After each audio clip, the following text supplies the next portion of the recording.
Thank you, everyone. Use your pain to enrich your greatness. And that's exactly what I'm talking about. It is amazing. I'm just going to teach from one of my mentors, one of his many books called 15 Invaluable Laws of Growth, the Law of Pain. But it's just some extract from it. But please stay with me and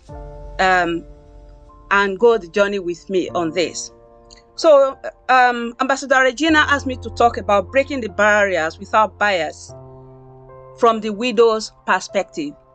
And in addition to that, I'll be adding from the Christian perspective as well.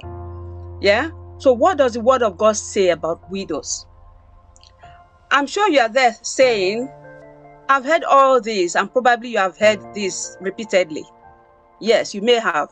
Probably your question may be, what should I physically or practically do to break the barriers without bias? Remember, God asked Moses, what is that in your hand?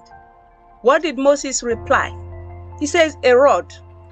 And that rod became an instrument of destruction of their enemies.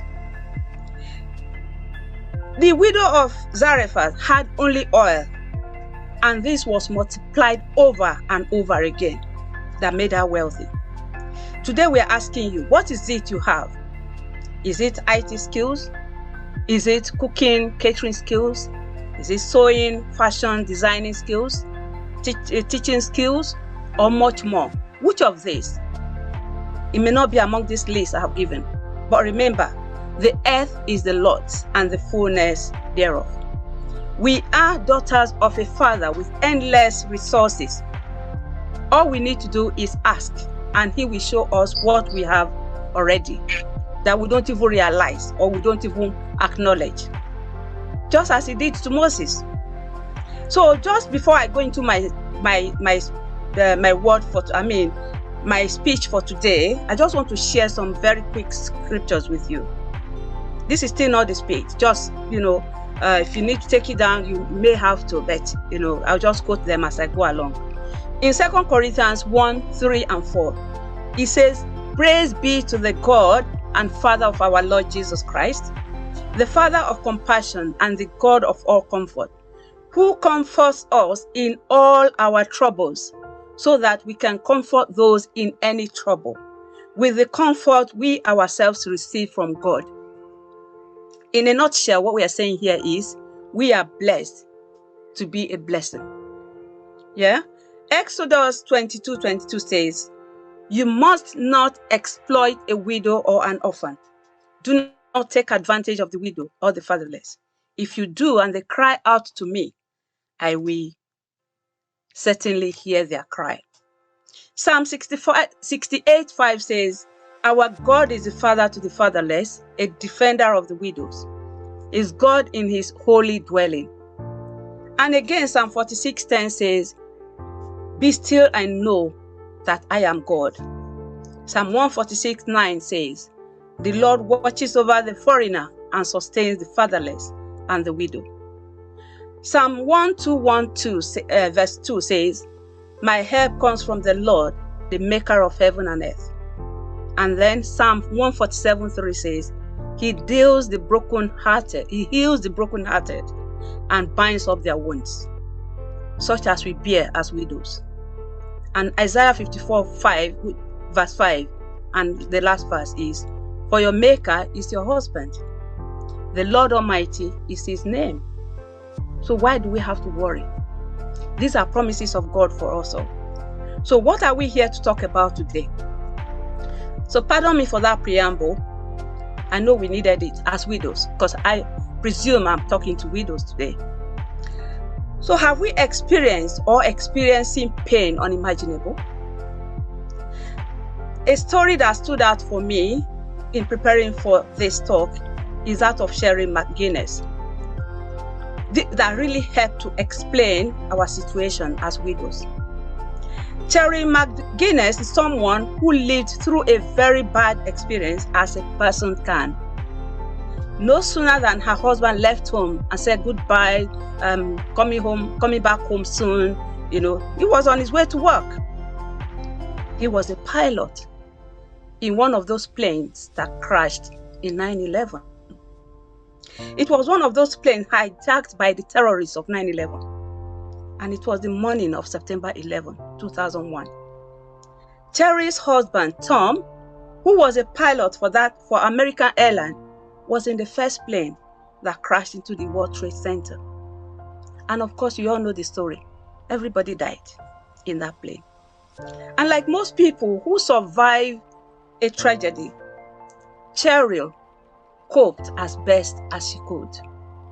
Some individuals manage negative experiences well, while others struggle. That is the truth.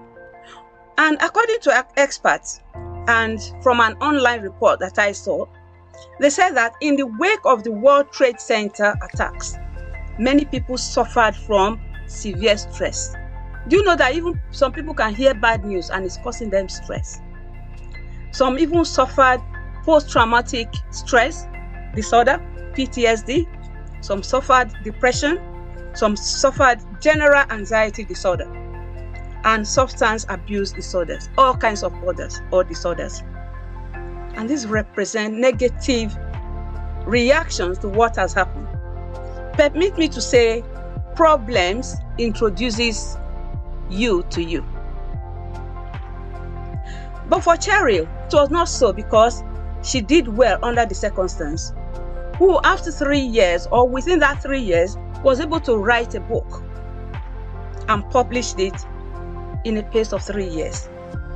She titled the book In Beauty Beyond the Ashes. Of course, we all know that the plane crash resulted into, explosion, ashes everywhere.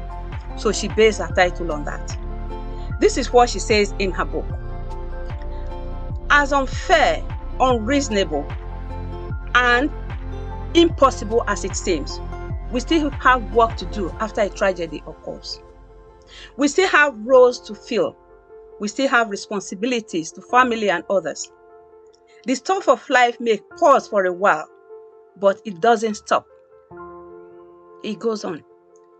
Fair or not, that is the truth. That's the reality. She faced life with determination, and the strength within her even increased after her tragedy. In taking care of her children and running her household as a single parent, as a single mom. But she learned rapidly how to deal with the difficulties of being a widow. Despite having such a personally tragic connection to the 9/11 attacks, Cheryl fulfilled her role. Even at the funeral of her husband, she was made to she volunteered to speak. She mustered up her strength and she was there to speak. And then, come Mother's Day, the first Mother's Day of after the tragedy, she decided to spend it alone. But friends came around, well-meaning friends, of course, came to talk her into going to an event that they thought would help her. It was a big mistake. It didn't help her one bit.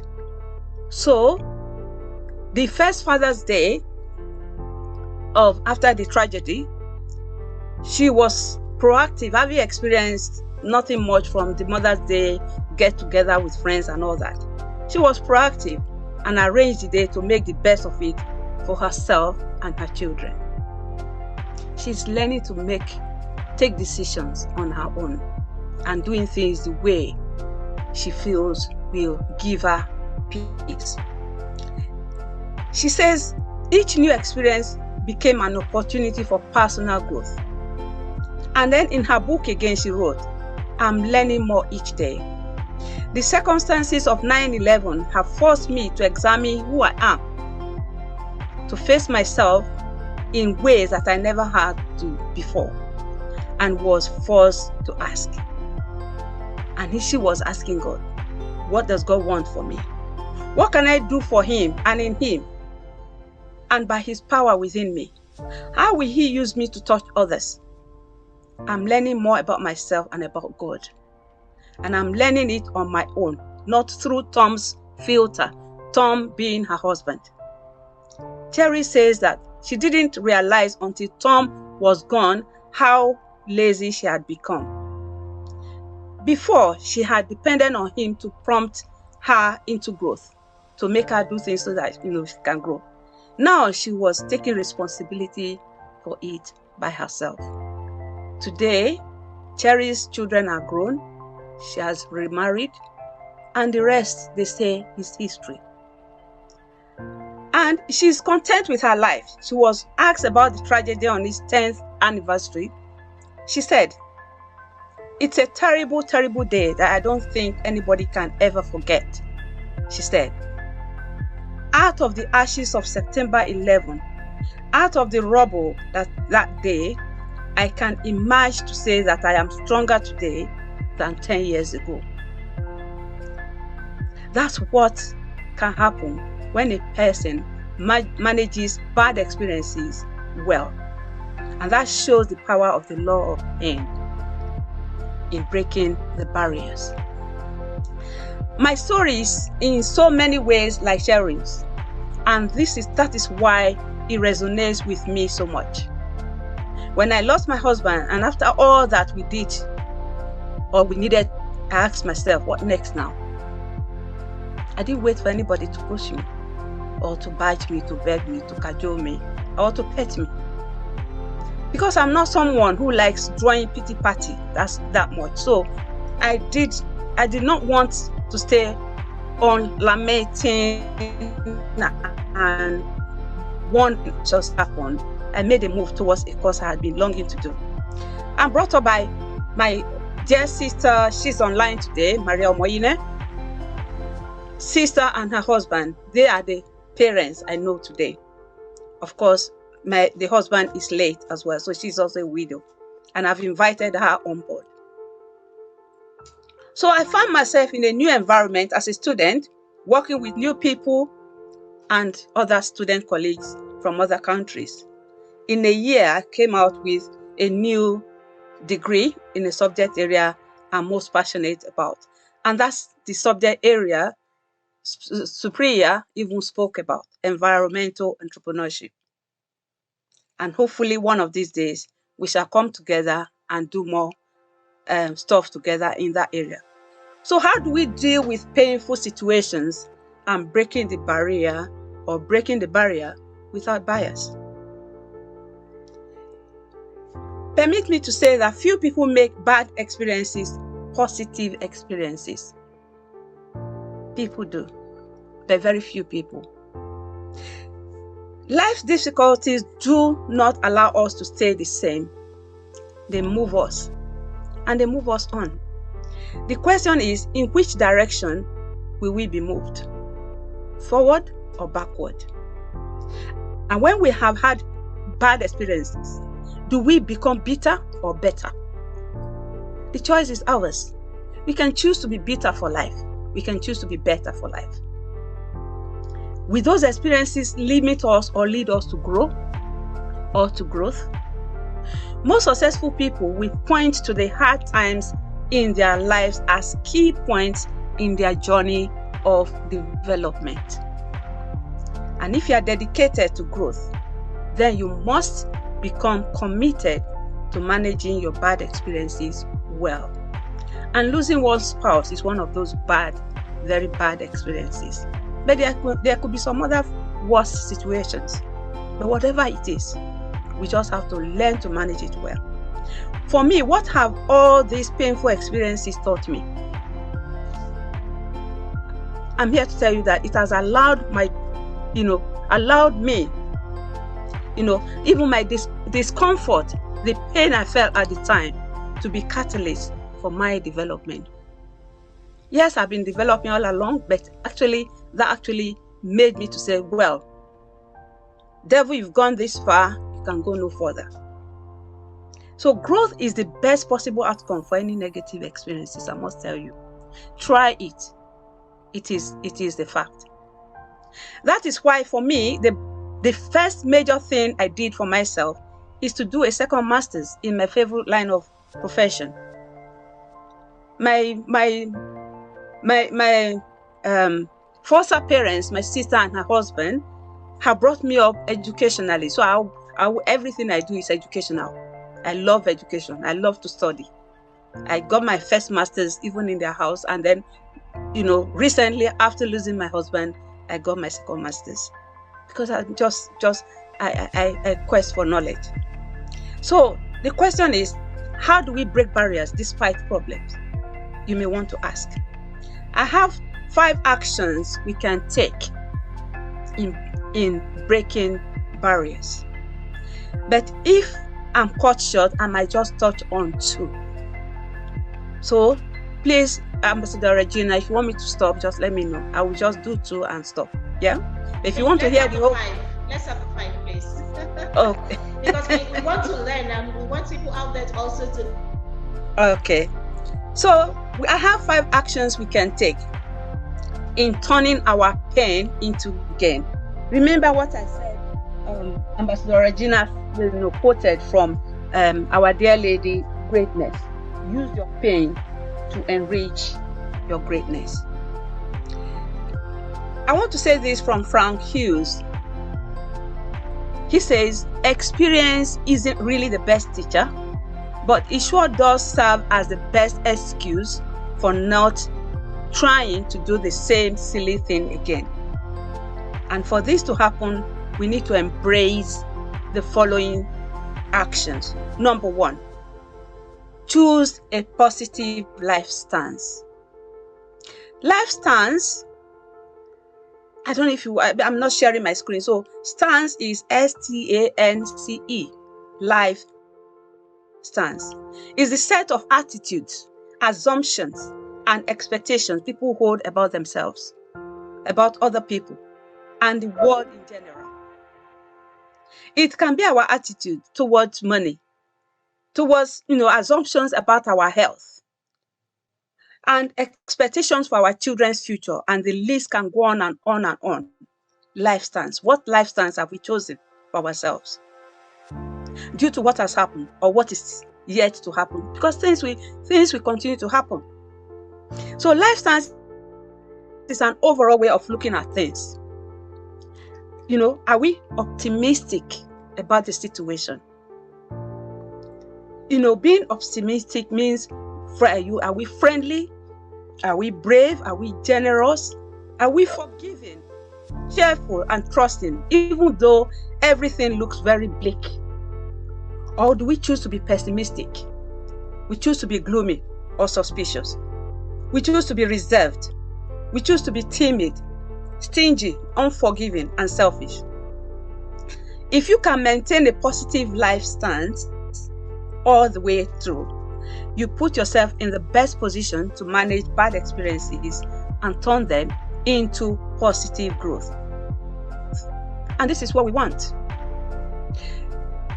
A family therapist, pioneer, and author, Virginia Satir, observed, life is not the way it's supposed to be. It is the way it is. The way you cope with it is what makes the difference. We've heard our dear girl, Greatness, talked about her own experience. And earlier on in this, before we, as soon as we came in for this call, we heard Ambassador Regina saying to herself, I'm unstoppable. Let me use that word. Because from what you said, that's all I can make out of it. Unstoppable. Problems will come, but how do you challenge it? How do you go against it? You cannot control much of what happens to you in life. However, you can control your attitude, what you say, what you allow yourself to see, what you expose yourself to. And you can choose to rise above your circumstances and refuse to allow negative experiences to undermine who you are and what you believe. And you can be resolved to find something positive to learn in the face of tragedy, just as Cheryl McGuinness did, whose husband died in the plane crash. I have come to adopt a very positive life stance for myself because I believe it gives me the best chance to succeed while putting me in the best position to help others succeed. I came to develop this mindset by way of following this thinking. 3 thinking. A, life is filled with good and bad. Some of the good, and B, some of the good and bad I can't control. That's life. And some of the good and bad will find me. If I have a positive life stance, the good and bad will become better. If I have a negative life stance, the good and bad will become worse. Therefore, I choose a positive life stance. And that's what I want us to be. Choose a positive life stance. Number 1. And to a large degree in life, you get what you expect. Not always, but most of the time. So why would I want to expect the worst? And John Greenleaf Whittier, a poet, wrote this: "No longer forward nor behind, I look in hope or fear. But be grateful, take the good I find, the best of now and here."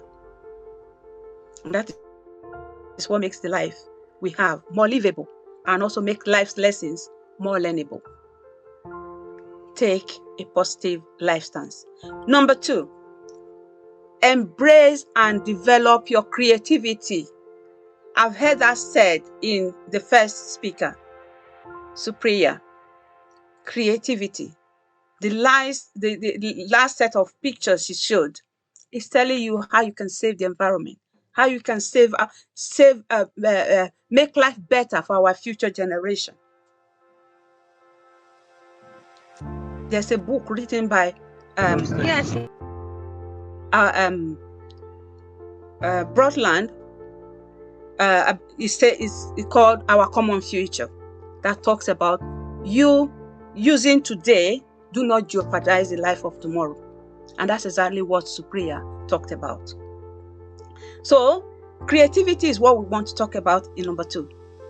And again, there's a story about a chicken farmer whose land was flooded nearly every spring or rainy season, as we will call it in Nigeria. He didn't want to give up his farm and move. But when the water backed up into his land and flooded his chicken farm, it was always a struggle to get his chickens to safety or to higher ground. Some years he couldn't even move fast enough, and a lot of his chickens died. After the worst rainy season ever, he, and having lost a lot of almost entire flock, he came into the house to meet his wife and he said, "I've had it. This is too much. I can't afford to buy another place. I can't sell this one. I don't even know what to do." Throwing up his hand in resignation. Do you know what his wife said? The wife said, "Buy ducks."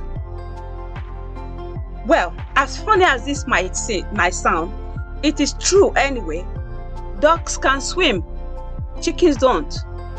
So don't invest in chickens, invest in ducks. So this is a creativity.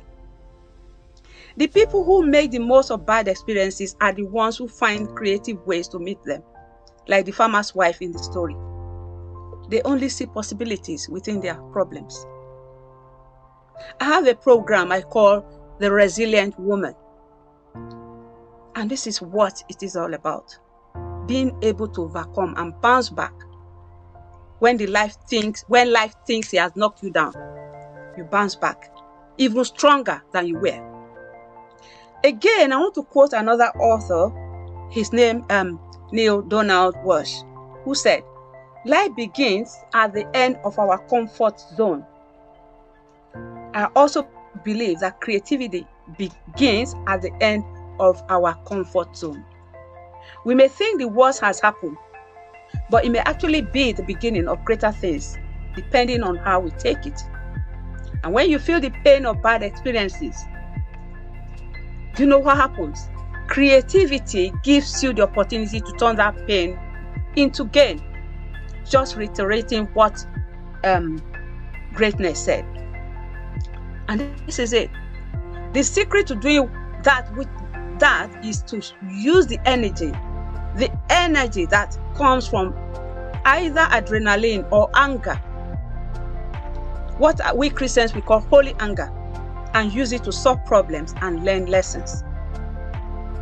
And when you have a bad experience, instead of letting it discourage you or make you angry, try to find a way to let it prompt your creativity. This will open doors of great opportunities. Point number 3. It says, embrace the value of bad experience. A lot of us will mourn, oh why, oh why, oh why, why me, why that, why this? From now till tomorrow we're still asking, why this, why that? For me, I always try to see something positive in a negative experience, after a while, because it doesn't happen immediately. And I always ask myself, what is it I need to learn from this? It's difficult to meet the negative experience in the moment with a positive mindset. You sometimes go into a shock when something happens, and then deep reflection of what has happened will actually release you, and you start thinking better again. This does take time though, but if you can do that, you will always be able to learn something from it. Especially when you are a prayerful person. Permit me to say that. I have had so many bad experiences in my life, and I use the same principle. And I say, God, what do you want me to learn from this? It's always the question I ask. Time will not permit me to share a lot of these stories. There are quite many. Here, Charles Kettering has this to say. He was the head of research at General Motors. He says, you will never stop your toe standing still. The faster you go, the more chance there is of stopping your toe. But the more chance you have of getting somewhere. I don't know if we understand this. When you're standing still, you can never hit your toe against anything. It's when you're moving. So you think of it. So this is very true to life as well. And in other words, where there is no struggle, there's no progress. Facing difficulties is inevitable. We can't do without it. There's nobody here on earth, rich, poor, multimillionaire, anything you are at all, or very, very poor person, we all have challenges. It is how we deal with it that matters. And learning from it is optional. Not everybody can learn from it. Because believe you me, a lot of people will ask questions from now to tomorrow. Why me? Why not another person? Why should it be another person? So whether you learn is based on if you understand that difficulties present opportunities to learn. So treat them accordingly. Ask God, what is in this? What do you want me to see here? Of course, He will answer you. Our point number 4 is this. Take responsibility for your life. Take responsibility for your life. We need to recognize that our circumstances don't define us. Don't allow it to define you. Don't let anybody corner you and say, yeah, this is it for you. It's all over. We've seen you now. Yoruba will say, oh, the breeze has blown. We've seen the yansh of the chicken. That's not you. That's not me. There are, all such circumstances are outside of us and need not impact us negatively. They need not impact us negatively, especially regarding our values and our standards. We must not compromise. Even if I can use greatness as an example. She's been given conditions. If you get married, this is your place. This is where you need to belong. You don't have a choice. And most men are like that, especially when they are wealthy. Just keep raising the children, look after the children. Some women, they actually go into depression doing this. Thank God for a neighbor who rose from this depression. She was in that situation. She's beginning to be herself again. And at the same time, we must take responsibility for our life and the choices we make. There's a psychiatrist, Frederick Flatt, who wrote a book on resilience. Remember I told you I'm a resilience coach for middle-aged women. He is also a psychologist, and he wrote this, and he says this: winning life's toughest battles indicate that people who overcome bad experiences avoid the label of victim. Don't say I'm a victim or I've been victimized, but take responsibility for moving forward. Yes, you brought me this far. You will not see my end yet, and you will not see my end. Even if you will see it, you will see it in a better light. That should be our confession.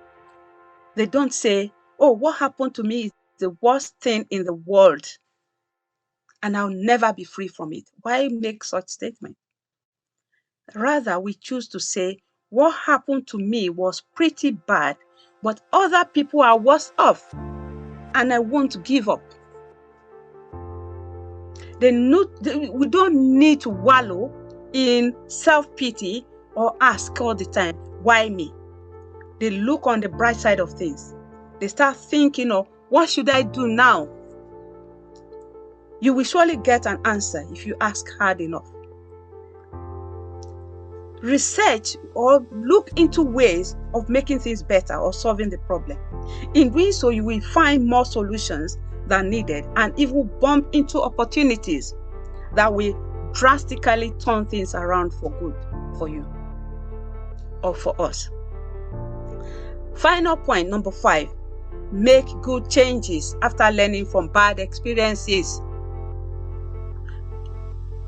Novelist James Baldwin commented, not everything that is faced can be changed, but nothing can be changed until it is faced. So true. Often it takes a bad experience for us to face the changes we need to make in our lives. This was true.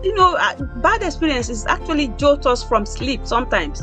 Because a lot of times, remember what Terry McGuinness said? She was a lazy woman before the husband died. So bad experiences can be brought about just to jolt us from our sleep and push us from our comfort zone. And this was also true for our dear man John Maxwell when he experienced a heart attack at age 51. Before then, he knew deep down he wasn't eating right or exercising enough.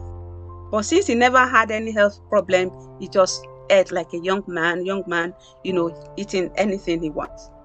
But until he had that experience, then he knew, look, I need to take my eating, seriously, be very careful, be very intentional with what he eats. And that is the value of the law of pain. It gives us an opportunity to turn our lives around. He says this, a bend in the road is not the end of the road unless you fail to make that turn. And really, truly, that's the case. Another writer, Diana Nyad, says this, I'm willing to put myself through anything.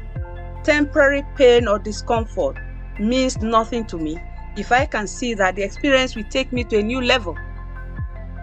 I'm interested in the unknown, and the only path to the unknown is through breaking barriers, which is, of course, an often painful process. And because of the pain involved, people feel scared. They don't want to go through it. They'd rather remain in their comfort zone. So that's a process Nyad has gone through many times as she trained to break records as a long-distance swimmer. In 1979, she swam non-stop from Bimini in Bahamas to Florida. It took her 2 days, but she made it. And her record after that stood 30 years on. So the next time you find yourself during a bad experience, remind yourself that you are on the cusp of opportunity to change and grow. Look at growth. Whatever we do will depend on how we react to our experiences. and the changes you make as a result of that. We need to allow our emotions to be the catalyst for change.